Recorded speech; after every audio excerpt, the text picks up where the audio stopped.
don't know how to start this because I have so much to say. Okay. Have you ever been inspired by somebody who just whenever they show up to work, they just do all that extra? Like they go the extra mile, they inspire you, they push themselves, they push others, they just level up. They set a higher bar. Well, I'm inspired by those people. I was recently working on a movie and the head of the department that I was a part of, just everything she did, she operated at like 100%. And I was so inspired. I was like, what do you drink and eat and how are you like this? And how are you constantly inspired? And she is just an incredible person, but also helped me to understand why and how she does what she does. She empowered me, she gave me insights, and now I'm even more inspired to be like her and to continue to work and inspire others as she did to me. So it's one of those things, it's like paying it forward. When you level up, when you do more, when you go the extra mile, and when you not only do your job, but empower others to figure out how they can become better iterations of themselves, like, well, isn't that just a win-win-win, ultimate win? So in this episode, we're gonna discuss how to continue to kind of level up. What does it mean to not just do and play your role, but to go outside of yourself, to expand outward, and to see what might not be in your current field of vision that you can kind of grow out into. Right, Rabbi? We're gonna talk about that stuff? Okay, absolutely. Cool. All this stuff about, going and helping and doing, reminds me also of the idea of charity. Helping another, being righteous in a sense that tzedakah, charity in Hebrew, which is normally translated as charity, is also translated as just, being just and being righteous, in a sense that there's many different levels of giving. There's a level of giving where you need $1, I'll give you $1. You need $100, I'll give you $100. Or, like the saying goes, give someone a fish, you feed them for a day, teach them to fish, and feed them for a lifetime. Where is true righteousness? True righteousness is when you teach someone to fish. When you give them the tools and skills and you go beyond yourself and go beyond this one moment and help them for a lifetime. Well, doesn't that require more effort too, right? There's a little bit of extra effort there, but you're thinking not just of yourself and what's easier, but about them and their long term. Exactly. And so by not just thinking about what I can help them, but how can I sort of empower them? Nice. And so by empowering them to help themselves, we have created a ripple effect.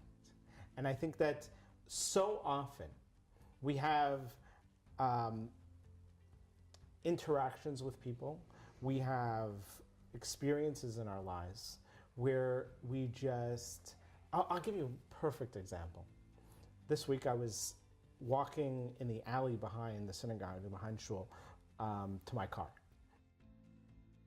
There was a guy next door to the shul I go to. There's Sova which is a nonprofit organization that has a food pantry, and there was a guy probably in his late 60s, early 70s, nice car. I don't know why I noticed it, but was full of boxes that needed to go into the food pantry.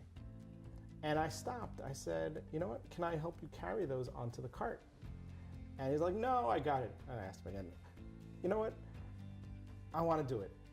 I said, you know what? You're doing a mitzvah. I want to be part of that mitzvah. I'm going to go beyond myself. I'm not going to just rush home. I'm going to take 30 seconds and help you with that box and go beyond myself and put that on the cart. And he allowed me to do 1 or 2 boxes, and then he's like, okay, thank you. And get out of here. I think it was a weird thing for him to have someone stop in the middle of the day. I probably will never, ever meet that person again. Yeah. And I don't know what the ripple effect of my interaction with him was, but I have tried to train myself to go beyond myself and say, oh, I'm going to help that person. I'm going to do something. And I think that maybe it inspired him to pay it forward. I think it's something that's very special. That going the extra mile is not just looking at the letter of the law. What's the spirit of the law? What is the intentionality of what's trying to be communicated?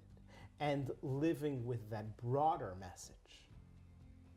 It's so inspiring to look at things from that lens, because if I really I'm taking it to also mean it's this rejiggering of like your brain, it's a neuro pathway that might not have existed right away for us because we just do what we're told. Like you do just enough to make sure that your boss doesn't fire you. But like, what kind of reality is that when all you're doing is just the like, you know, and it's something that I heard and learned in the last few years of there's, you know, the mitzvah, you can like fulfill the mitzvah in the like basic way or the ultimate way, the b'diavad or l'chatchila. And like, these are such interesting terms that I was like, wait, there's a thing like that? Wait, that's brilliant. So I can do it in a way, I mean, ideally, you don't ever go for the lower. You're always going to do the ultimate. Well, when you like buy a house or furniture, you're not like, okay, I want the stuff that's going to break in the next 2 days. Right. You want to get something that's sort of in the middle, that's going to be quality, looking nice, do it the best way for that moment. Yeah.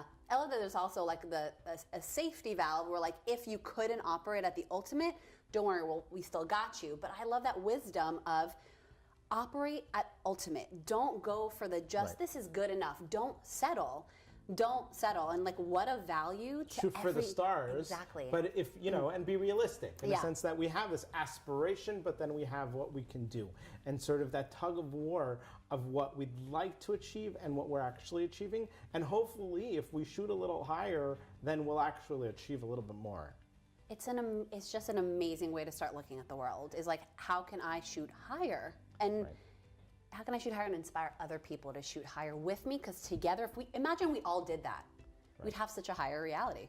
And I think that's really, you know, when we do create an ecosystem of inspiration, of reaching higher.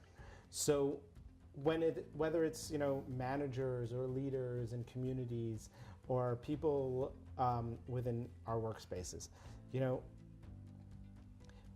it's not just about achieving what we need to do in that one moment.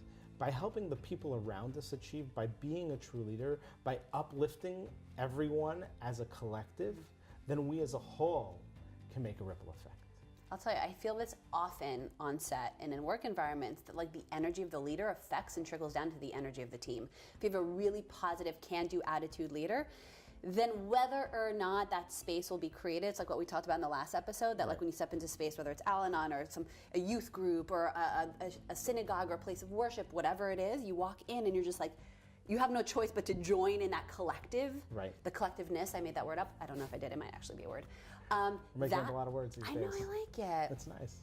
I guess it's okay. That is the most important piece, is like checking where you are operating, especially as a leader, because you affect the entire team. Right. And I think that is also connected to what we're trying to do here. You know, we're not here for fame. We're not here to, you know, go Speak for yourself, Rabbi. Well, fame is a means to an end, in a sense, that when hopefully the goal here is to go beyond ourselves. Yeah. And look at what we can do to impact the people around us, i.e. our community. And that hopefully the things that we share on a weekly basis challenge our community to do more, learn more, be more.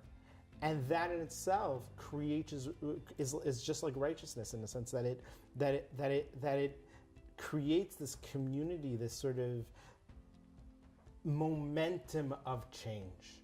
And that by us doing a little bit and you doing a little bit creates that ripple effect, that domino effect across who knows how many different places. And that's sort of the value of social media, in a sense that social media on one hand can be looked at as sort of vain, or like, okay, I got to show every single little thing that's happening in my life to be able to become, to get, you know, who's we actually even watching it. Mm-hmm. Or it can become a positive soapbox, in a sense that we're getting up there, we're sharing a message that inspires others to share those messages in return. And by 1, 2, 3 creating ripple effect, it's like the lines of the rock that gets thrown into the lake. All those ripples all around. And what we really want to know from our community as we go into 30, 40, 50, 100 episodes, we want to know, please share with us. Like, what is the ripple effect? What have you even tried some of these lessons? Has it helped you? Has it empowered you?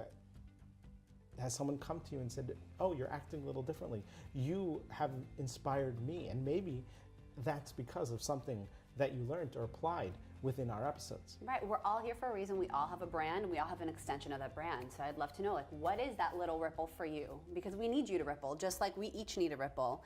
And ideally, it's something that reverberates some sort of productive messaging out. Because if we can do that, I think it becomes like we all feed each other, and that becomes a really beautiful community on social as opposed to a destructive one. So how are you feeding? And let's make this positive movement. Let's grow together and impact the world, one person at a time. Amen to that. Let us know. Put it in the comments. We're looking forward to hearing. Bye, guys. Be well.